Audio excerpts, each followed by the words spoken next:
So the next unit is the ethical issues in accounting and finance. The organization, all the department, they maintain the ethics is very important. So whether it is a finance, whether it is an accounts, marketing, and HR and production department, or whatever the department are there in the organization, all the department must and should they are follow the ethics. Ethics is not a set of the rules and regulations. It is comes under from your the attitude and behavior. So in morality. So in that issue, the every businessman to maintain the ethics is the trust of the company, even whether it is an organization, means the employees or the society. Company ಬಗ್ಗೆ ಸಮಾಜದಲ್ಲಿ ಆಗಿರ್ಬೋದು ಅಥವಾ ಎಂಪ್ಲಾಯ್ಗಳಲ್ಲಿ ಆಗಿರ್ಬೋದು ಒಂದು ನಂಬಿಕೆನ ಉಟ್ಕೊಳ್ಬೇಕಾದ್ರೆ ಆ company ಏನ್ ಮಾಡ್ಬೇಕಪ್ಪ ಅಂತಂದ್ರೆ they are maintain the ethics. C so the next important topic is the ethical issues in accounting and finance. So ethics ಅನ್ನೋದು not only for the HR or marketing department, even also the very important for the finance department and accounts department. Why it is important? Some of the companies, they are showing the misappropriated informations to the society and the shareholders also. So one of the good example for the Satyam fraud ಆಗಿರ್ಬೋದು, 2G spectrums ಆಗಿರ್ಬೋದು, so Arshad Mehta's ಆಗಿರ್ಬೋದು, the lot of the issues are related to the your scandals are related to the financial aspects. So the companies when they established on when they are disclosing of their financial informations, at that time they are not maintain the ethics. ಅಂದ್ರೆ ಒಂದು ಕಂಪನಿಗಳು ತನ್ನ financial reports ನ ಯಾವ ಒಂದು ಸಂದರ್ಭದಲ್ಲಿ disclose ಮಾಡ್ತಾವೋ ಆ ಮಾಡೋ ಒಂದು ಸಂದರ್ಭದಲ್ಲಿ ಅವರು ಒಂದು ಎಥಿಕ್ಸ್ ನ ಫಾಲೋ ಮಾಡೋದಿಲ್ಲ. ಹೇಗೆ ಫಾಲೋ ಮಾಡೋದಿಲ್ಲ? ಅಲ್ಲಿರ್ತಕ್ಕಂಥ ಅಸೆಟ್ಸ್ ಆಗಿರ್ಬೋದು, ಲಯಬಿಲಿಟೀಸ್ ಆಗಿರ್ಬೋದು, ಪ್ರಾಫಿಟ್ ಅಂಡ್ ಲಾಸ್ ಅಕೌಂಟ್ಸ್ ಆಗಿರ್ಬೋದು, ಇಲ್ಲಿ ಕೊಡ್ತಕ್ಕಂಥ ಇನ್ಫಾರ್ಮೇಶನ್ಸ್ ಏನಾಗಿರುತ್ತೆ, ರಾಂಗ್ ಇನ್ಫಾರ್ಮೇಶನ್ಸ್ ಆಗ್ಬಿಟ್ಟಿರುತ್ತೆ. ಅಂದ್ರೆ ಅಲ್ಲಿ ಎಂಟ್ರಿ ಮಾಡ್ತಕ್ಕಂಥ ಡೇಟಾಗಳೇ ಏನಾಗಿರುತ್ತೆ, ಫ್ರಾಡ್ ಆಗಿರುತ್ತೆ. ಆ ಫ್ರಾಡ್ ಇನ್ಫಾರ್ಮೇಶನ್ಸ್ ಏನಾಗಿರುತ್ತೆ, ಫೇಕ್ ಇನ್ಫಾರ್ಮೇಶನ್ಸ್ ಏನಾಗಿರುತ್ತೆ, ಆ ಕಂಪನಿಯ ರೆಪ್ಯುಟೇಷನ್ಸ್ ಏನಾಗ್ಬೋದು, ಒಂದು ಇಮೇಜ್ ಹೈ ಆಗ್ಬೋದು ಅಥವಾ ಲೋ ಆಗ್ಬೋದು, ಡಿಪೆಂಡ್ ಅಪಾನ್ ಅವರ್ the disclosure of their information. The most of companies, they are disclosing their information. So our companies in very good in the position. So ನಮ್ಮ ಕಂಪನಿ ತುಂಬಾ ಒಂದು ಉತ್ತಮವಾದಂತ ಪೊಸಿಷನ್ ಅಲ್ಲಿ ಇದೆ ಅಂತಾನೆ ಅವರು ಡಿಸ್ಕ್ಲೋಸ್ ಮಾಡೋದಕ್ಕೆ ಪ್ರಯತ್ನ ಮಾಡ್ತಾರೆ. Why they are like that? Because of the reason is when the company is disclosing that their data is in the proper way, ಯಾವಾಗ ನಾವು ಕಂಪನಿ ತುಂಬಾ ಚೆನ್ನಾಗಿದೆ ಅಂತ ಅನ್ಕೊಳ್ತೀವೋ ಅವಾಗ ಏನ್ ಮಾಡ್ತಾರೆ, shareholders are ready to invested. ಆ ಒಂದು ಪರ್ಪಸ್ಗೋಸ್ಕರ ಏನ್ ಮಾಡ್ತಾ ಇದಾರೆ, ಅವರು ನಮ್ಮ ಇನ್ಫಾರ್ಮೇಶನ್ಸ್ ನಲ್ಲಿ ಎಥಿಕ್ಸ್ ನ ಮೇಂಟೈನ್ ಮಾಡದೆ ಡಿಸ್ಕ್ಲೋಸ್ ಮಾಡ್ಬಿಡ್ತಾರೆ. ನೀನು ಕಂಪನಿ ತುಂಬಾ ಚೆನ್ನಾಗಿದೆ, ಕಂಪನಿ ತುಂಬಾ ಚೆನ್ನಾಗಿದ್ದಾಗ ಏನ್ ಮಾಡ್ತೀವಿ, we are ready to invest. ಆ ಕಂಪನಿ ಮೇಲೆ ಏನ್ ಮಾಡ್ತೀವಿ, ನಾವು ಶೇರ್ ಹಾಕೋದಕ್ಕೆ ರೆಡಿ ಇರ್ತೀವಿ. ಒಂದು ಇನ್ನೊಂದು ಇಂಪಾರ್ಟೆಂಟ್ ಥಿಂಗ್ಸ್ ಏನಪ್ಪಾ ಅಂತಂದ್ರೆ ಇನ್ನೊಂದು ಏನು ವೆರಿ ಇಂಪಾರ್ಟೆಂಟ್ ಅಂದ್ರೆ, ಈ ಕಂಪನಿ ಬಗ್ಗೆ ಯಾವಾಗ ನಾವು ಫಿನಾನ್ಷಿಯಲ್ ಸ್ಟೇಟ್ಮೆಂಟ್ ಚೆನ್ನಾಗಿದೆ ಅಂತ ನೋಡ್ತೀವಿ, ಫಿನಾನ್ಷಿಯಲ್ ಪೊಸಿಷನ್ ನೋಡ್ತೀವೋ ಅವಾಗ ಏನ್ ಮಾಡ್ತಾರೆ, employees also to ready to join the work. ಚೆನ್ನಾಗಿಲ್ಲ ಕಂಪನಿಯಿಂದ ನಾವು ಯಾರು we are not ready to work. Company ಚೆನ್ನಾಗಿಲ್ಲ ಅಂದ್ರೆ ನಾವು ಯಾವ ವರ್ಕ್ ಮಾಡೋದಕ್ಕೆ ಇಷ್ಟಪಡೋದಿಲ್ಲ. ಕಂಪನಿ ಯಾವಾಗ ಚೆನ್ನಾಗಿದೆ ಅಂತ ಗೊತ್ತಾಗುತ್ತೆ, ಒಂದು ಒಳ್ಳೆ ಫಿನಾನ್ಷಿಯಲ್ ಸ್ಟೇಟಸ್ ಚೆನ್ನಾಗಿದೆ ಅಂತ ಗೊತ್ತಾಗುತ್ತೋ at that time we are ready to work. Okay, so ಹಾಗಾಗಿ ನಮಗೆ ಈ ಎಲ್ಲ ಇಶ್ಯೂಸ್ಗಳು ನಮ್ಗೆ ಏನಾಗುತ್ತೆ, the very important. So whether it is a customers, whether it is a shareholders, whether it is a employee, whether it is a public. So ಎಲ್ಲಾ ಕ್ಯಾಟಗರಿಗಳಲ್ಲೂ ಕೂಡ ನಾವು ನಮ್ಮ ಕಂಪನಿ ಬಹಳ ಚೆನ್ನಾಗಿ ನಡೀತಿದೆ ಅಂತ ತೋರಿಸ್ಕೋಬೇಕಲ್ಲ. ಆ ತೋರಿಸ್ಕೋಬೇಕಾದ್ರೆ ಏನ್ ಮಾಡ್ತಾರೆ, they are the giving the unethical informations. Unethical informations means they are disclosing inappropriated informations related to their financial aspects. So ಈ ಒಂದು ಪ್ರೋಸೆಸ್ ಇಂದ ಏನಾಗುತ್ತೆ, ನಮಗೆ ಆ ಕಂಪನಿ ಮೇಲೆ ಇರತಕ್ಕಂಥ ರೆಪ್ಯುಟೇಷನ್ಸ್ ಬೇರೆನೆ ಆಗುತ್ತೆ. ಹಾಗಾಗಿ so what they are discussed on this issue, the every companies they R maintain ethics is very important. ಹಾಗಾಗಿ ಪ್ರತಿಯೊಂದು ಕಂಪನಿಗಳು ತಾವು ಒಂದು ಒಳ್ಳೆಯ ಸ್ಥಾನಮಾನದಲ್ಲಿ ಇರ್ಬೇಕಾದ್ರೆ ಮತ್ತೆ ಅವರು ತಮ್ಮ ಕಸ್ಟಮರ್ಸ್ಗಳನ್ನ ನಂಬಿಕೆನ ಹುಟ್ಟಿಸ್ಕೊಳ್ಬೇಕಾದ್ರೆ ಅವ್ರೇನ್ ಮಾಡ್ಬೇಕಪ್ಪ ಅಂತಂದ್ರೆ, they are maintain the ethics. So ಅವ್ರ ಎಥಿಕ್ಸ್ ನ ಮೇಂಟೈನ್ ಮಾಡ್ಬೋದು, ಬಹಳ ಇಂಪಾರ್ಟೆಂಟ್ ಆಗಿರುತ್ತೆ. Okay, so continue.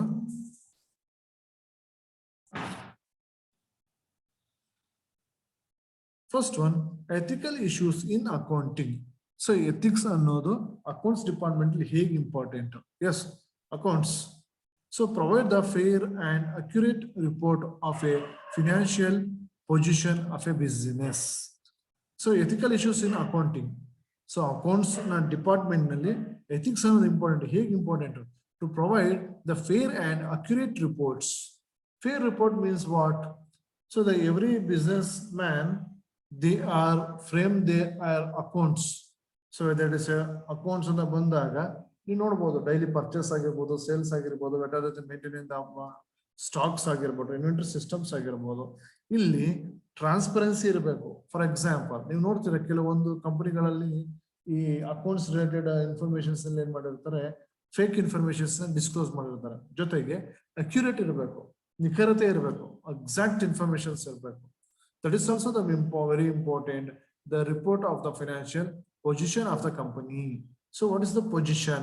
So the most of companies, they are not given the right information to the society. Yakandre the position is very important. So nimge gottide. So which is the topmost software company antadre everyone says Microsoft is the topmost company, Apple is the topmost company. How can you tell like that? So because of you can any kind of an evidence. ನಮ್ಮ ಹತ್ರ ಯಾವ್ದಾದ್ರು ಒಂದು proof ಇರಲೇಬೇಕು. Without proof it cannot be this company is first place, this company is second place. So ಆ proof ಯಾವ್ದಾಗಿರುತ್ತೆ? It is related to your accounts. So accounts ನ ನಿಮ್ಮ balance ನ ನಾವೇನ್ ಮಾಡ್ತಾ ಇದೀವಿ, ಮೆಜರ್ ಮಾಡ್ತಾ ಇದೀವಿ. Yes, this company is a wealth is very good, that's why the company is going on the top most ಅನ್ನೋದನ್ನ ನಾವು ರೆಕಗ್ನೈಸ್ ಮಾಡ್ತೀವಿ. ಈ ರೆಕಗ್ನೈಸೇಷನ್ ಮಾಡ್ಬೇಕಾದ್ರೆ ಅವ್ರೇನ್ ಮಾಡ್ತಾ ಇದ್ದಾರೆ, they are not maintain the ethics. So ಅವರು ತಮ್ಮ ಎಥಿಕ್ಸ್ ನ ಮೇಂಟೈನ್ ಮಾಡ್ತಾ ಇರೋದಿಲ್ಲ. ಹೇಗೆ ಮೇಂಟೈನ್ ಮಾಡೋದಿಲ್ಲ? So some time they are giving the unethical information. So ನೋಡ್ತಾ ಹೋಗೋದ ethical issues. What are the ethical issues is very important from the accounts department. ಎಲ್ಲೆಲ್ಲಿ ಅವರು ನಮ್ಗೆ ಇನ್ಫಾರ್ಮೇಶನ್ಸ್ ನ ಫ್ರಾಡ್ ಮಾಡ್ಬೋದು ಅಥವಾ ಅನ್ರಿಲೇಟೆಡ್ ಇನ್ಫಾರ್ಮೇಶನ್ಸ್ ನ ಕೊಡಬಹುದು. ಸೊ ನೋಡ್ತಾ ಹೋಗಿ one by one. First area is reporting income. Reporting income, the very important is ethical issues in reporting income. ಅಂದ್ರೆ ನಿಮಗೆ ಎಕ್ಸಾಕ್ಟ್ ಪ್ರಾಫಿಟ್ ಎಷ್ಟಾಗ್ತಾ ಇದೆ, ಅಂದ್ರೆ ಎಕ್ಸಾಕ್ಟ್ ನಿಮಗೆ ಎಷ್ಟು ಇನ್ಕಮ್ ಬರ್ತಾ ಇದೆ, that is very important. So ಕೆಲವರು ಏನ್ ಹೇಳ್ತಾರೆ, ಸೊ ಅವ್ರ ಕಂಪನಿಯ ವೆಲ್ತ್ ಚೆನ್ನಾಗಿಲ್ಲ, ಇನ್ಕಮ್ ಚೆನ್ನಾಗಿಲ್ಲ ಆದ್ರೂ ಕೂಡ ನಮ್ಮ ಕಂಪನಿ ಇನ್ಕಮ್ ಬಹಳ ಚೆನ್ನಾಗಿದೆ ಅಂತ ಹೇಳ್ಬಿಡ್ತಾರೆ ಅಲ್ವಾ. ಈಗ so many companies are doing like that. So ಏನಕ್ಕೆ ಅಂತ ಹೇಳ್ಕೊಳ್ತಾ ಇರೋದು, ಒಂದು ಹೇಳಿದ್ರೆ ಸೊಸೈಟಿಲಿ ಇರ್ತಕ್ಕಂಥ ರೆಪ್ಯುಟೇಷನ್, ಎಂಪ್ಲಾಯೀಸ್ ಆಗಿರ್ಬೋದು, ಸೊಸೈಟಿ ಆಗಿರ್ಬೋದು, ಕಸ್ಟಮರ್ಸ್ ಆಗಿರ್ಬೋದು, ಶೇರ್ ಹೋಲ್ಡರ್ಸ್ ಆಗಿರ್ಬೋದು, ಅವರೆಲ್ಲರೂ ಕೂಡ ವರ್ಕ್ ಮಾಡ್ಬೇಕಾದ್ರೆ, ಅದ್ರ ಮೇಲೆ ಇನ್ವೆಸ್ಟ್ಮೆಂಟ್ ಮಾಡ್ಬೇಕಾದ್ರೆ, ವರ್ಕ್ ಮಾಡ್ಬೇಕಾದ್ರೆ the very important. Next financing documents. So that is also very important, the maintain the documents. So ಇಲ್ಲಿ ಏನ್ ಮಾಡ್ತಾರೆ, ಫೈನಾನ್ಸಿಂಗ್ ಡಾಕ್ಯುಮೆಂಟ್ಸ್ ಗಳು ಏನ್ ಮಾಡ್ತಾ ಇದಾರಪ್ಪ, ಈ ಸಮ್ ಟೈಮ್ಸ್ ಏನ್ ಮಾಡ್ತಾರೆ, ಇಲ್ದೇ ಇರೋದ್ ಏನ್ ಮಾಡ್ತಾರೆ, ಸೃಷ್ಟಿಸ್ಬಿಡ್ಬೋದು. ಸೃಷ್ಟಿಸೋದು ಅಂದ್ರೆ ನಿಮ್ಗೆ ಗೊತ್ತಿದೆ. ಸೊ ಯಾವ್ದೋ ಒಂದು ಲ್ಯಾಂಡ್ ನ ಪರ್ಚೇಸ್ ಮಾಡಿ ಅಂತ ತೋರಿಸೋದು, ಅಥವಾ ಸೇಲ್ ಮಾಡ್ಬಿಟ್ಟಿದೆ ಅಂತ ತೋರಿಸೋದು. ಸೊ ಅಸೆಟ್ಸ್ ಗಳಲ್ಲಿ ಸೊ ಪ್ರಾಪರ್ ಆದ ಇನ್ಫಾರ್ಮೇಶನ್ಸ್ ನ ಕೊಡದೇ ಇರ್ಬೋದು. Allowing are taking the questionable decisions. ಇಲ್ಲಿ ಡಿಡಕ್ಷನ್ಸ್ ಅಂತ ಹೇಳ್ತಾ ಇದ್ದಾರೆ. ಇಲ್ಲಿ ಏನಾಗ್ತಾ ಇದೆ ಅಂದ್ರೆ, ಸೊ ಯಾವ್ದಾದ್ರು ನಮಗೆ ಇನ್ಫಾರ್ಮೇಶನ್ಸ್ ನ ಮಾಡ್ಬೇಕಾದ್ರೆ ನಿಮ್ಗೆ you can see the annual reports. Some students are doing financial statement analysis ಮಾಡ್ತಾ ಇದ್ದಾರೆ ಪ್ರಾಜೆಕ್ಟ್ ಅಲ್ಲಿ, ಅವ್ರಿಗೆ ಗೊತ್ತಾಗುತ್ತೆ ಅವ್ರಿಗೆ. ಸೊ ಫಿನಾನ್ಷಿಯಲ್ ರಿಪೋರ್ಟ್ ನಲ್ಲಿ ಒಂದು 200 to 300 ಪೇಜಸ್ ಇದೆ. ಆ ಪೇಜಸ್ ಗಳಲ್ಲಿ ನೋಡಿದಾಗ ಶೆಡ್ಯೂಲ್ಸ್ ಆಗಿರ್ಬೋದು, ಸೊ ಮೀಟಿಂಗ್ಸ್ ಎಲ್ಲ ಆಗ್ತಕ್ಕಂಥ ಡಿಸ್ಕಷನ್ಸ್ ಆಗಿರ್ಬೋದು, so what are the deductions, ಏನೇನು ಅಲಯಬಲ್ಸ್ ಇದೆ, ಏನೇನು ಬೆನಿಫಿಟ್ಸ್ ಆಗಿದೆ, ಯಾವ ಸ್ಕೀಮ್ಸ್ ಗಳಿದೆ.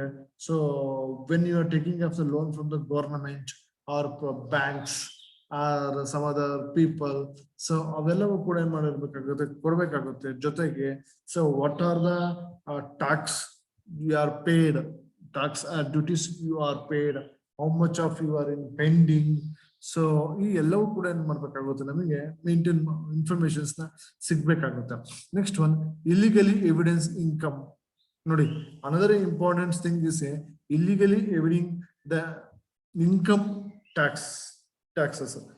ಅವಾಯ್ಡಿಂಗ್ ಅಂತ ಹೇಳ್ತದೆ. ಅವಾಯ್ಡಿಂಗ್ ಅಂತಂದ್ರೆ ಟ್ಯಾಕ್ಸ್ ನ ಕಟ್ಟದೇ ಇರುವಂತದ್ದು, tax evasion, tax avoidance, tax evasion, tax planning.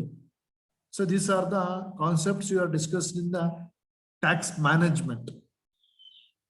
Tax management ಅಲ್ಲಿ ನೋಡ್ತೇವೆ tax planning, tax avoidance, tax evasion. So ಈ tax avoidance or evasion it's an illegal. Why it is illegal? ನೀವು ಟ್ಯಾಕ್ಸ್ ನೇ ಕಟ್ಟದೇ ಇರೋದು ನೋಡ್ಬೋದು. ಕೆಲವೊಂದು ಕಂಪನಿಗಳು ಸಾವಿರಾರು ಕೋಟಿ ಟ್ಯಾಕ್ಸ್ ನ ಕಟ್ಟದೇ ಇದೆ. ಸೊ ಈ ತರದಲ್ಲಿ ಏನ್ ಮಾಡ್ತಾರೆ, ಜೊತೆಗೆ ಅವರು ತೋರಿಸ್ತಕ್ಕಂತ ರಿಪೋರ್ಟ್ಗಳಲ್ಲಿ ಏನಾಗಿದೆ, ವಿ ಆರ್ ಆಲ್ರೆಡಿ ಪೇಡ್ ಅಂತ ತೋರಿಸ್ಕೊಂಡಿರ್ತಾರೆ. And some of the companies they are escaping the taxation system. So ಈ ಎಲ್ಲ ಕಾನ್ಸೆಪ್ಟ್ಸ್ ಗಳು ನೋಡಬಹುದು. One of the example of MAT ಅಂತ ಅಂತಿದೆ.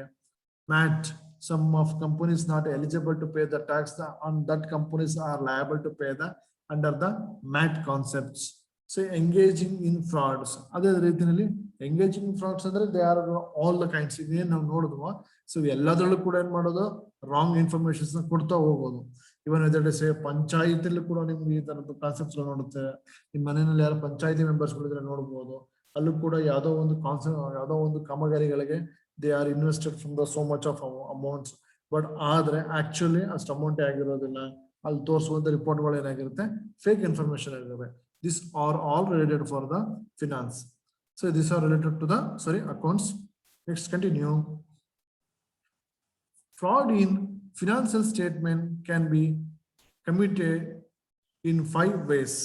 So even the financial statement ಅಲ್ಲೂ ಕೂಡ ನಾವೇನ್ ಮಾಡಬಹುದು, 5 ರೀತಿಯಲ್ಲಿ ಫ್ರಾಡ್ ನ ಮಾಡಬಹುದು. ಯಾವ್ದು ಮಾಡಬಹುದು ಅಂತಂದ್ರೆ ಮಾಡಬಾರ್ದು ಅಂತ ಇದ್ರ ಅರ್ಥ. ಯಾವ್ದು ಮಾಡಬಹುದು? Fictitious revenue and revenues not actually earned. ನೋಡಿ ಇಲ್ಲಿ ಏನಾಗ್ತಾ ಇದೆ, fictitious revenues and revenues are not actually earned ಅಂದ್ರೆ ಕೆಲವೊಂದು ಸಂದರ್ಭದಲ್ಲಿ ನಮಗೆ ಆದಾಯನೇ ಬಂದಿರೋದಿಲ್ಲ, ಇನ್ಕಮೇ ಆಗಿರಲ್ಲ, ಬಟ್ ಆದ್ರೂ ಕೂಡ ನಾವು ಚೆನ್ನಾಗಿದ್ದೀವಿ, ಇನ್ಕಮ್ ಇದೆ. ಇದು ತೋರಿಸೋ ಉದ್ದೇಶ ಏನು ಹೇಳಿದ್ನಲ್ಲ, company showing of this much of information. The intention is only for one thing is we are well, ನಾವು ಚೆನ್ನಾಗಿದ್ದೀವಿ, ನಮ್ಮ ಕಂಪನಿ ಚೆನ್ನಾಗಿದೆ ಅನ್ನೋದು ಒಂದು ತೋರಿಸುವಂತ ಮೇನ್ ಇಂಟೆನ್ಷನ್. ಏನ್ ಮಾಡ್ತಾ ಇದ್ದಾರೆ, ನಿಮ್ಮನ್ನ ಈ ರೀತಿಯಲ್ಲಿ ರೆವಿನ್ಯೂ ತೋರಿಸ್ತಾರೆ. ಆಕ್ಚುಲಿ ರೆವಿನ್ಯೂ ಬಂದಿರೋದೇ ಬೇರೆ, ಅಲ್ಲ ಅವ್ರು ತೋರಿಸುವಂತ ರೆವಿನ್ಯೂ ಬೇರೆ. ಇಲ್ಲಿ 2 ತರ ನೋಡ್ತಾರೆ. ಕೆಲವರು ಏನ್ ಮಾಡ್ತಾರೆ, ಚೆನ್ನಾಗಿ ರೆವಿನ್ಯೂ ಬಂದಿದ್ರೆ ಕಡಿಮೆ ರೆವಿನ್ಯೂ ತೋರಿಸ್ತಾರೆ. For reason is the tax avoidance. So some people ಏನೂ ಆದಾಯ ಇಲ್ಲ, ಏನೋ ಕಂಪನಿ ಚೆನ್ನಾಗಿ ನಡೀತಾ ಇಲ್ಲ, ಬಟ್ ಆದ್ರೂ ಚೆನ್ನಾಗಿ ತೋರಿಸ್ತಾರೆ. ಬಟ್ ಏನು, so the reputation of the company ಅಲ್ಲಿ ತೋರಿಸ್ತಿಲ್ಲ ಅಂದ್ರೆ ಏನಾಗುತ್ತೆ, ಕಂಪನಿ ರೆಪ್ಯುಟೇಷನ್ ಹಾಳಾಗ್ಬಿಡುತ್ತೆ. ಇನ್ ಕೆಲವರು ತುಂಬಾ ಚೆನ್ನಾಗಿ ಕಂಪನಿ ನಡೀತಾ ಇದೆ, ಬಟ್ ಅವರು ತೋರಿಸೋದಕ್ಕೆ ಇಷ್ಟಪಡೋದಿಲ್ಲ. ಕೆಲವರು ಅಂದ್ರೆ ಕಡಿಮೆ ತೋರಿಸ್ತಾರೆ. Reason is the escaping of the taxation system. Next, fraudulent of timing difference. So even this one also very important, timing differences. So ಈಗ ನಿಮಗೆ ಆನ್ ಟೈಮ್ ನಲ್ಲಿ ಅವರು ಫಿನಾನ್ಷಿಯಲ್ ಡಿಸ್ಕ್ಲೋಸರ್ಸ್ ಮಾಡ್ಬೇಕಾಗಿರುತ್ತೆ, ಆನ್ ಟೈಮ್ ನಲ್ಲಿ ಟ್ಯಾಕ್ಸ್ ಪೇಮೆಂಟ್ ಮಾಡ್ಬೇಕಾಗಿರುತ್ತೆ. On time ನಲ್ಲಿ ಏನ್ ಮಾಡ್ತಾ ಇದಾರೆ, ಈ ಒಂದು ನಾವೇನ್ ಮಾಡ್ತಾ ಇದೀವಿ, ಮಾಡದೇ ಇರುವಂತ ಒಂದು ಪ್ರೊಸೀಜರ್ಸ್ ನ ಫಾಲೋ ಮಾಡೋದು. Next, contingent liabilities and expenses. ನೋಡಿ this is also very important. Liability ಮತ್ತೆ ಎಕ್ಸ್ಪೆನ್ಸಸ್ ಬಗ್ಗೆ ನಮ್ಗೆ ಏನ್ ಮಾಡೋದು, ಪ್ರಾಪರ್ ಆದ ಗೈಡ್ಲೈನ್ಸಸ್ ಕೊಡದೇ ಇರೋದು. ಅಂದ್ರೆ ಪ್ರಾಪರ್ ಆದ ಗೈಡ್ಲೈನ್ಸಸ್ ಕೊಡದೇ ಇರೋದ್ರಿಂದ ಏನು, ಒಂದೇ ಪ್ರಾಪರ್ಟಿಗಳ ಮೇಲೆ we take of the so much of loans in different banks. Even also the important of expenses. Actual expenses ಬೇರೆ ಇರುತ್ತೆ. They are showing the accounts, financial statement ಅಲ್ಲಿ ಬರ್ತಕ್ಕಂಥ ಎಕ್ಸ್ಪೆನ್ಸಸ್ ಗಳೇ ಬೇರೆ ಆಗಿರುತ್ತೆ. Next one, fraudulent disclosure or omission. So finally the another important ಏನಪ್ಪಾ ಅಂತಂದ್ರೆ, ಅವ್ರು ಕೊಡ್ತಕ್ಕಂತ ಡಿಸ್ಕ್ಲೋಸರ್ ಮಾಡುವಂತ ಫಿನಾನ್ಷಿಯಲ್ ಸ್ಟೇಟ್ಮೆಂಟ್ ಏನಿದೆಯೋ ಆ ಇನ್ಫಾರ್ಮೇಶನ್ ಅಲ್ಲಿ ಇರತಕ್ಕಂಥದ್ದು ಎಲ್ಲವೂ ಕೂಡ ಏನಾಗಿರುತ್ತೆ, ಇನ್ಅಕ್ಯುರೇಟ್, ಮೀನ್ಸ್ ಅನ್ಎಥಿಕಲ್ ಇಶ್ಯೂಸ್ ಆಗಿರುತ್ತೆ. Next one, fraudulent assets valuation are failed statements of the inventory availability. Nodi, the most of companies are doing like that. Yado inventory availability. ನೋಡಬಹುದು. ಈಗ ನೀವು ನೋಡ್ತಾ ಇದ್ದೀರಾ, some scandals are happening. How it is happening? So one of the good examples, so ನೀವು ನೋಡ್ತೀರಾ, ನಮ್ local ಆಗಿ ನೋಡೋದ, ಈರುಳ್ಳಿ ಪ್ರೈಸ್, ಆನಿಯನ್ ಪ್ರೈಸ್ ಇದಕ್ಕಿದ್ದಂಗೆ 10 ರೂಪಾಯಿ ಬಂದ್ಬಿಡುತ್ತೆ, ಇದಕ್ಕಿದ್ದಂಗೆ 100 ರೂಪಾಯಿ ಆಗ್ಬಿಡುತ್ತೆ. ಏನಕ್ಕೆ? The reason is only for one thing. It's an inventory system. So it is a stock idrunu stock illa anta anbidtare. Ella kade stock illa anದಾಗ ಏನಾಗುತ್ತೆ? Automatically the market demand will be increased. ಯಾವಾಗ stock ಜಾಸ್ತಿ ಇದೆ ಅಂತ ಗೊತ್ತಾಗುತ್ತೆ ಏನಾಗುತ್ತೆ? Market value will be decreased. So this is the happening from the all the times. ನೀವು ನೋಡಬಹುದು. Even those also in the companies. ಕಂಪನಿಗಳು ಇನ್ ದ ಫಾರ್ಮರ್ಸ್ ಲೆವೆಲ್ ಅಲ್ಲಿ ಈ ತರ ನಡೆಯುತ್ತೆ ಅಂತ ಅಂದಾಗ ಇನ್ ಕಂಪನಿ ಲೆವೆಲ್ ಅಲ್ಲಿ ಯಾವ ರೀತಿ ನಡೆಯುತ್ತೆ? Inventory systems. ಸಮ್ ಟೈಮ್ ನೋಡಬಹುದು ನಿಮ್ಗೆ ಪ್ರಾಡಕ್ಟ್ಗಳು ಹೈ ಪ್ರೈಸ್ ಆಗ್ಬಿಡುತ್ತವೆ, ಒಂದ್ ಟೈಮ್ ತುಂಬಾ ಲೋ ಪ್ರೈಸ್ ಆಗ್ಬಿಡ್ತವೆ because of the inventory system. Inventory ಅಲ್ಲಿ ಇರ್ತಕ್ಕಂಥ ಅನ್ಎಥಿಕಲ್ ಇಶ್ಯೂಸ್, ಅನ್ಎಥಿಕಲ್ ಪ್ರಾಕ್ಟೀಸಸ್ ಗಳಿಂದ ಏನಾಗುತ್ತೆ ಈ ಎಲ್ಲಾ ಕಾನ್ಸೆಪ್ಟ್ಸ್ ಗಳು ನಮಗೆ ನೋಡ್ತಾ ಹೋಗ್ಬೋದು. Next, continue. Next one.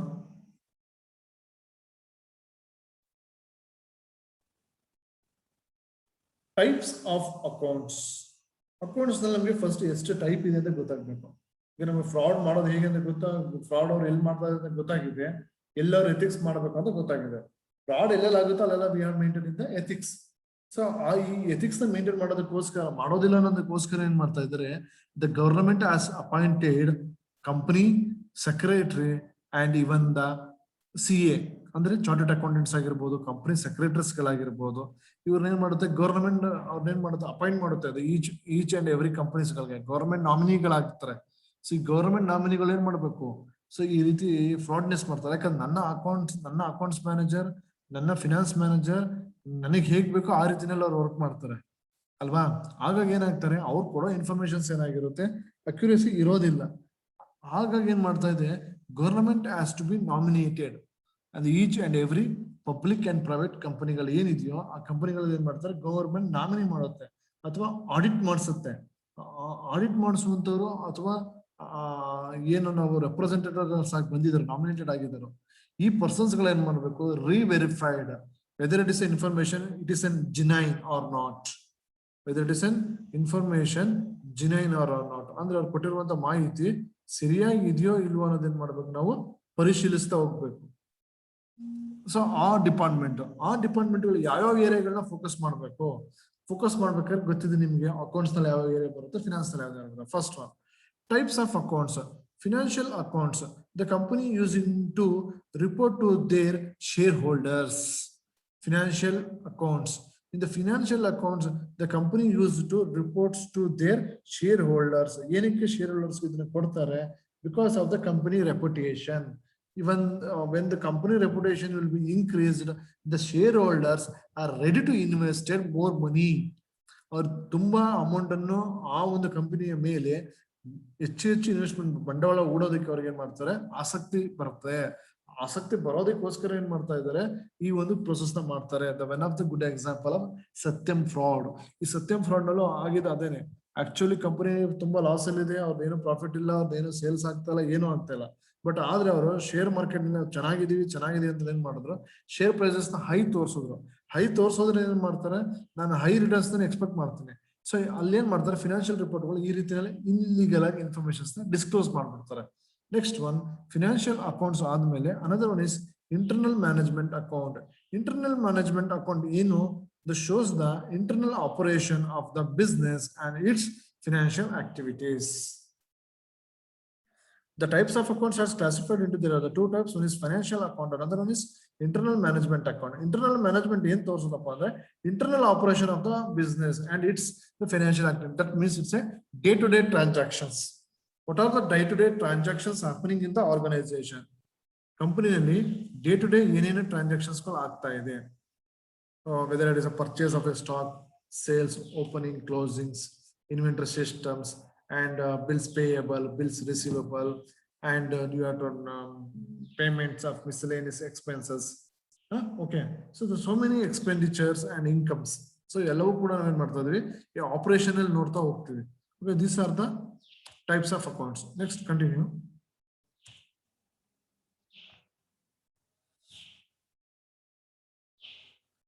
Role of accounts to provide the information to the new investors ಅಲ್ವಾ. ಅಕೌಂಟ್ಸ್ ಡಿಪಾರ್ಟ್ಮೆಂಟ್ ನ ರೋಲ್ ಏನಪ್ಪಾ ಅಂತಂದ್ರೆ ಬರೀ ಅಕೌಂಟ್ಸ್ ಪ್ರಿಪೇರ್ ಮಾಡಿ ಇಟ್ಕೊಳ್ಳೋದು ಒಂದೇ ಅಲ್ಲ. ಏನಕ್ಕೆ ಅದನ್ನ ಡಿಸ್ಕ್ಲೋಸರ್ ಮಾಡ್ತಾ ಇದಾರೆ ಅಂದ್ರೆ because of the reason is to new investors ಗಳು ಏನ್ ಮಾಡ್ತಾ ಇದಾರೆ, ಆಫರ್ ಮಾಡ್ತಾ ಇದಾರೆ. ಸೊ ನೀವು ನೋಡ್ಬೋದು ಕಂಪನಿಗಳು quarterly, half yearly and yearly the disclosing of the finance, because one of the things is it's a government rules and regulation. It is a company act ಪ್ರಕಾರ ಅವ್ರು ಏನ್ ಮಾಡ್ಬೇಕು, ಡಿಸ್ಕ್ಲೋಸ್ ಮಾಡ್ಬೇಕು. ಅದು ಒಂದೇ ಉದ್ದೇಶ ಅಲ್ಲ, even also the thing the also the very important thing is to attract the investors. ಬಂಡವಾಳ ಹೂಡುವಂತವ್ರನ್ನ ಏನ್ ಮಾಡೋದಕ್ಕೆ, ಆಕರ್ಷಣೆ ಮಾಡೋದಕ್ಕೆ, ಅವ್ರನ್ನ ಕಂಪನಿ ಕಡೆ ಅಟ್ರಾಕ್ಟ್ ಮಾಡೋದಕ್ಕೆ the role of accounts is very important. Next one, two types of accounts. What are the two types of accounts? See here, accounts employed by the organization take care of the internal management accounts of various departments. See, ಇಲ್ಲಿ ನಾವು ನೋಡ್ತಾ ಇರೋದು ಏನಪ್ಪಾ ಅಂತಂದ್ರೆ accounts department ಏನಿದೆಯೋ, accountant department ಏನಿದೆಯೋ, ಇಲ್ಲಿ ಏನ್ ಮಾಡ್ತಾ ಇದೀವಿ, we take care of the all the departments ಅಂತ ಹೇಳ್ತೀವಿ. Y it is take care of all the departments? So accounts ಮತ್ತೆ ಫಿನಾನ್ಸ್ ಅನ್ನೋದು ಸೊ ಎಲ್ಲಾ ಡಿಪಾರ್ಟ್ಮೆಂಟ್ ಗಳಿಗೂ ಕೂಡ ಏನಾಗಿದೆ, ಸಂಬಂಧಪಟ್ಟಿದೆ. ಏನಕ್ಕೆ? ಡೇ ಟು ಡೇ ಟ್ರಾನ್ಸಾಕ್ಷನ್ಸ್ ಆಗ್ಬೇಕಾದ್ರೆ, ಅಂದ್ರೆ ಅಲ್ಲಿ ಆ ಕಂಪನಿ ಒಳಗಡೆ ಆ ಒಂದು ಡಿಪಾರ್ಟ್ಮೆಂಟ್ ಅಲ್ಲಿ ಏನೇ ಒಂದು ಕೆಲಸಗಳು ಆಗ್ಬೇಕಾದ್ರೆ ಇವರ ಪಾತ್ರ ಏನಾಗಿರುತ್ತೆ, ಇಂಪಾರ್ಟೆಂಟ್ ಆಗಿರುತ್ತೆ. So that is why that is a more precious department should maintain the ethics. Next, continue. The two types of accounts. What are the two types? See, in the previous two types of accounts. What are the two types of account? See here, the first thing is the management account. Another one is financial account. You are discussing in your degree classes management account and financial account. Here, management account andre, it is nothing but is like a cost account. Nothing but is like a cost account. Yen martimi management word ಹೇಳ್ತಾರೆ, management. ಈ management department ಏನ್ ಮಾಡೋದು, you to reduce the cost cutting, unwanted expenses, they are future forecasting and decision making and disclosure of the shareholders. So ಈ ಎಲ್ಲ ಪ್ರೋಸೆಸ್ಗಳನ್ನ ಮಾಡ್ತಾರೆ, ನೋಡ್ತಾ ಹೋಗೋದು. Management account formulating the policies. The management account department as doing the formulating the policies, procedures. ಅಂದ್ರೆ ಯಾವ್ಯಾವ ಕಂಪನಿಗೆ ಎಷ್ಟು ಅಮೌಂಟ್ ಬೇಕು, ಅವ್ರು ಹೇಗೆ ಖರ್ಚು ಮಾಡಬೇಕು, ಅದನ್ನ ಹೇಗೆ ಅವರು ರಿಟರ್ನ್ಸ್ ನ ಎಕ್ಸ್ಪೆಕ್ಟ್ ಮಾಡಬೇಕು, ಅದು ರೂಲ್ಸ್ ಅಂಡ್ ರೆಗ್ಯುಲೇಷನ್ಸ್ ಗಳನ್ನ ಏನ್ ಮಾಡೋದು, ಫ್ರೇಮ್ ಮಾಡೋದು. It's management account department. And next one, planning and controlling the activities of the employees. Next, planning and controlling. The planning and controlling means of the unwanted expenses. For example, so ನಾನು ಹೇಳಿದ್ನಲ್ಲ, so whether it is available of computers is 10, we are recruiting the 12 employees. How it is possible? We are essential only for the 10 employees. The 10 employees ಕಡೆಯಿಂದ ನಾವು ಏನ್ ಮಾಡಬೇಕು, return expect ಮಾಡಬೇಕಾಗುತ್ತೆ. Suppose you are adding of the 2 additional employees, the 2 employees don't have any work in the organization. So in that time we are suffering from the fund. So the fund ಗೆ ಏನಾಗುತ್ತೆ, ನಮಗೆ suffer ಆಗುತ್ತೆ. ಯಾಕಂದ್ರೆ it's income ಬರ್ತಾ ಇಲ್ಲ ಆ place ನಲ್ಲಿ ಅಂದಾಗ ನಾವು ಅದಕ್ಕೆ ಎಕ್ಸ್ಪೆನ್ಸಸ್ ಮಾಡೋದಕ್ಕೆ, ಅಂದ್ರೆ ಇನ್ವೆಸ್ಟ್ ಮಾಡೋದಕ್ಕೆ we are not ready to. That means planning and control. So we can measure it. How much of employees are essential in the organization, what type of information, ಅದ್ರ ಬಗ್ಗೆ ನಾವು ಏನ್ ಮಾಡಬೇಕು, ತಗೋಬೇಕಾಗುತ್ತೆ. Next, decision making. So when you are a policy maker, ನೀವು ಯಾವಾಗ policy maker ಆಗಿದ್ದೀರೋ, ಈ policy maker ಆದಾಗ ಆಟೋಮೆಟಿಕ್ಲಿ ಏನ್ ಮಾಡ್ತೀವಿ, ಡಿಸಿಷನ್ ಮೇಕರ್ ಕೂಡ ನೀವೇ ಆಗ್ಬೇಕಾಗುತ್ತೆ. ಯಾಕಂದ್ರೆ you have set the rules and regulation of the organisation. So when you set the rules and regulation of the organisation, you are set the decision taking. You are also they take the decisions. So what type of decisions? So whether it is a finance, accounts, ಯಾವ್ದಾದ್ರು ಆಗಿರ್ಬೋದು, management department ಅಂದಾಗ ಈ management department ಅಲ್ಲಿ ನಾವು ನೋಡೋದು basically ಯಾವ್ದಪ್ಪ ಅಂದ್ರೆ cost related expenses. ಈ ಕಾಸ್ಟ್ ಕಟಿಂಗ್ಸ್ ಏನ್ ಮಾಡ್ಬೇಕು, ನಾವು ಎಲ್ಲೆಲ್ಲಿ ಕಡಿಮೆ ಮಾಡೋದಕ್ಕೆ ಚಾನ್ಸಸ್ ಇದೆಯೋ, ಪಾಸಿಬಿಲಿಟೀಸ್ ಇದೆಯೋ, ಆ ಎಲ್ಲ ಏರಿಯಾಗಳನ್ನ ಏನ್ ಮಾಡ್ಬೇಕಾಗುತ್ತೆ, we are focused and based on that focused on area you can reduce your cost cuttings. Okay, next one, disclosure to shareholders. The management account, the next work ಏನಪ್ಪಾ ಅಂತಂದ್ರೆ disclose the shareholders. So what are the happening in the organization, ಅದಕ್ಕೆ you can see the management account, financial account, company secretary report, chartered accountant report, all the informations are available in your reports, financial report ಅದೇ ಉದ್ದೇಶಕ್ಕಿರೋ share holders ಗಳಿಗೆ ಆ informations disclose ಮಾಡಬೇಕಾಗುತ್ತೆ. Next one financial account. What is financial account? The economic informations to the investors, employer, suppliers, outside people involved in the business. Okay. So management account is related for only for internal factor of an organization. Idu mada uddesha. The financial accounting intention is the economic informations to the investors. Investor means it's one of the shareholders. Shareholders ಗಳಿಗೆ information ಕೊಡೋದಕ್ಕೆ. Even those employees also, employers means it's owners and suppliers. ನಿಮ್ಗೆ ಯಾರ್ಯಾರು ನಿಮಗೆ purchase ಮಾಡ್ತಾ ಇದ್ದೀರೋ, ನೀವು ಯಾರಿಂದ purchase ಮಾಡ್ತಾ ಇದ್ದೀರೋ, ಮತ್ತೆ ನಿಮ್ಗೆ ಯಾರು ಬೈಯರ್ಸ್ ಇದಾರೋ ಅವ್ರುಗಳು ನಿಮ್ದೇ ಪ್ರಾಡಕ್ಟ್ ಗಳನ್ನ ಬೈ ಮಾಡ್ಬೇಕು. ಸಪ್ಲೈಯರ್ಸ್ ಕೂಡ ನಂಬಿಕೆ ಬರಬೇಕಲ್ಲ. ನೀವೇನಾದ್ರೂ ಒಂದು ಪ್ರಾಡಕ್ಟ್ ಗಳನ್ನ ಪರ್ಚೇಸ್ ಮಾಡಿದಾಗ ಅವ್ರಿಗೆ ಪೇಮೆಂಟ್ ಮಾಡ್ಬೇಕಾಗಿರುತ್ತೆ. ಪೇಮೆಂಟ್ ನ ಇಮಿಡಿಯೇಟ್ ಮಾಡೋದಿಲ್ಲ ಇನ್ ದ ಬಿಸ್ನೆಸ್ ಸೆಕ್ಟರ್ ಗಳಲ್ಲಿ. 10 days, 15 days, 1 month ಏನ್ ಮಾಡಿರ್ತಾರೆ, ಡ್ಯೂ ಡೇಟ್ ತಗೊಂಡಿರ್ತಾರೆ. ಆ ಟೈಮಲ್ಲಿ ನಿಮ್ಗೆ ಸೇಲ್ ಪರ್ಚೇಸ್ ಏನಂದ್ರೆ ನಿಮ್ಗೆ ರಿಟರ್ನ್ ಕೊಡುವಷ್ಟು ಕೆಪಾಸಿಟಿ ಇದೆಯೋ ಇಲ್ವೋ ಅನ್ನೋದನ್ನ ಏನ್ ಮಾಡ್ಬೇಕು, ನಾವು ನೋಡ್ಬೇಕಲ್ಲ. ಸೊ ಹಾಗಾಗಿ they are also expected from the suppliers ಕೂಡ ಫಿನಾನ್ಷಿಯಲ್ ಅಕೌಂಟ್ಸ್ ಇಂಪಾರ್ಟೆಂಟ್ ಆಗಿರ್ತಾರೆ. Outside people also important involved in the business ಅಂತ ಹೇಳಿ. ಅಂದ್ರೆ ಇವನ್ ಕಾಮನ್ ಮ್ಯಾನ್ ಆಗಿರ್ಬೋದು, ಅಥವಾ ರಿಟೇಲರ್ಸ್ ಆಗಿರ್ಬೋದು, ಹೋಲ್ಸೇಲರ್ ಆಗಿರ್ಬೋದು, ಇವನ್ ಕಸ್ಟಮರ್ಸ್ ಆಗಿರ್ಬೋದು, ಇವರೆಲ್ಲರಿಗೂ ಕೂಡ ಕಂಪನಿಯ ಪೊಸಿಷನ್ ಗೊತ್ತಾಗೋದು very important. So that is why all the companies are the two types of accounts can be disclosed. So disclosure ಅಂದ ತಕ್ಷಣ ಹೆಂಗ್ ಬೇಕಂಗ್ ಡಿಸ್ಕ್ಲೋಸ್ ಮಾಡೋದಲ್ಲ. The disclosure is very important. They are maintained all those areas. So ನಾವೇನೀಗ ನೋಡ್ತಾ ಇದೀವೋ ಈ ಎಲ್ಲಾ ಏರಿಯಾಗಳಲ್ಲಿ ಏನ್ ಮಾಡ್ಬೇಕಾಗುತ್ತೆ, they are maintained the ethics. Okay. So suppose they are not maintained in the ethics of these following areas, they are in the future days the company will be suffering. Like Vijay Mallya ಆಗಿರ್ಬೋದು, ಹರ್ಷ ಮೆಹ್ತಾ ಆಗಿರ್ಬೋದು, 2G Spectrums ಆಗಿರ್ಬೋದು, even Ashwat Mehta's. So so many scandals are happening in the day-to-day business. ಪ್ರತಿದಿನ, ಪ್ರತಿ ವಾರ, ಪ್ರತಿ ವರ್ಷಗಳಲ್ಲೂ scandals ಗಳಾಗ್ತಾ ಇರ್ತದೆ. ಏನೇ scandals ಆಗುತ್ತೆ? So because of the ethics. Ethics ನ ಫಾಲೋ ಮಾಡಲ್ಲ. ಏನಕ್ಕೆ ಎಥಿಕ್ಸ್ ನ ಫಾಲೋ ಮಾಡೋದಿಲ್ಲ? Because of they expecting the more number of profit. So ಅವ್ರಿಗೆ ಆದಾಯ ಬರಬೇಕು, ಪರ್ಸನಲ್ ಇನ್ಕಮ್ ಬರೋ ಇಂಟೆನ್ಷನ್ ಮಾಡ್ತಾ ಇದ್ರೆ ಅನ್ಎಥಿಕಲ್ ಪ್ರಾಕ್ಟೀಸಸ್ ಮಾಡ್ತಾರೆ. ಸೊ ಹಾಗಾಗಿ ಈ ಏರಿಯಾಗಳಲ್ಲಿ ಏನ್ ಎಥಿಕ್ಸ್ ಮೈಂಟೈನ್ ಮಾಡ್ಬೇಕಾಗುತ್ತೆ. ಈ ಎಥಿಕ್ಸ್ ನ ಮೇಂಟೈನ್ ಮಾಡ್ಬೇಕಾದ್ರೆ ಒಂದು management also important. Even auditors and chartered accountants, ಇವಾಗ ಆಡಿಟ್ ಏನ್ ಮಾಡ್ತಾರೋ ಇವರು ಕೂಡ ಏನ್ ಮಾಡ್ಬೇಕಾಗುತ್ತೆ, ಕರೆಕ್ಟ್ ವೆರಿಫಿಕೇಶನ್ ಮಾಡ್ಬೇಕಾಗುತ್ತೆ. ಏನಾದ್ರೂ ವೆರಿಫಿಕೇಶನ್ ರಾಂಗ್ ಮಾಡಿ ರಾಂಗ್ ಇನ್ಫಾರ್ಮೇಶನ್ಸ್ ನ ಡಿಸ್ಕ್ಲೋಸ್ ಮಾಡಿದ್ರೆ ಸೊ ನಮ್ಗೆ ಏನಾಗುತ್ತೆ, ನಮ್ಗೆ ಸಿಗುವಂತ ಇನ್ಫಾರ್ಮೇಶನ್ಸ್ ಏನಾಗಿರುತ್ತೆ, ರಾಂಗ್ ಇರುತ್ತೆ. ಸೊ ಹಾಗಾಗಿ ಏನ್ ಮಾಡ್ಬಿಡ್ತದೆ ಕಂಪನಿಗಳಲ್ಲಿ. ಸೊ ನಾವೇನಂತೀವಿ ಬೇಸಿಕ್ಲಿ, ಸೊ ಇವ್ರು ಕೊಟ್ಟಿರೋ ಇನ್ಫಾರ್ಮೇಶನ್ ರೈಟ್ ಅಂತ ನಾವು ಮಾಡ್ಕೊತೀವಿ, ಅಕ್ಸೆಪ್ಟ್ ಮಾಡ್ಬಿಡ್ತೀವಿ. ಹಾಗಾಗಿ weather it is an auditors and CA holders, they are maintain the professional ethics. ಅವ್ರ ಪ್ರೊಫೆಷನಲ್ ಎಥಿಕ್ಸ್ ಅವ್ರು ಮೇಂಟೈನ್ ಮಾಡ್ಬೇಕಾಗುತ್ತೆ. ಕಂಪನಿ ಕಡೆಯಿಂದ ಎಕ್ಸ್ಪೆಕ್ಟೇಷನ್ ಮಾಡೋದಕ್ಕಿಂತ ನಾವು ಅವ್ರ ಕಡೆ ಇಬ್ರು ಕಡೆಯಿಂದ ಏನ್ ಮಾಡ್ಬೇಕಾಗುತ್ತೆ, ಎಕ್ಸ್ಪೆಕ್ಟ್ ಮಾಡ್ಬೇಕಾಗುತ್ತೆ. ಜೊತೆಗೆ even the who are the key players of the business, so ಅವರೆಲ್ಲರೂ ಕೂಡ ಎಥಿಕ್ಸ್ ನ ಫಾಲೋ ಮಾಡಿದ್ರೆ the company name and wealth automatically will be good. But the so many companies not like that. ಯಾಕಂದ್ರೆ ethics ಅನ್ನೋದು ನಮಗೆ rules and regulation ಅಲ್ಲ. Ethics ಅನ್ನೋ it's morality. ನಾನು ನನ್ನ ಬಗ್ಗೆ ಸತ್ಯನ ಹೇಳ್ಕೊಳಕ್ ಹೋಗೋದು, ನಾನು ಸತ್ಯದ ದಾರಿನಲ್ಲಿ ನಡೀತಾ ಇದ್ದೀನಿ ಅಂತ ನನಗೆ ನಾನೇ ಏನ್ ಮಾಡೋದು, ಹೋಗುವಂತ ಒಂದು way. That means it's an attitude. So nowadays the so much of companies not maintain in the ethics. ಅವ್ರ ಎಥಿಕ್ಸ್ ನ ಮೇಂಟೈನ್ ಮಾಡೋದು ತುಂಬಾ ಕಡಿಮೆ ಆಗಿದೆ. ಹಾಗಾಗಿ we are try to understand ethics. It is more important for all the department of an organization, whether it is a finance, accounts, HR, marketing, production.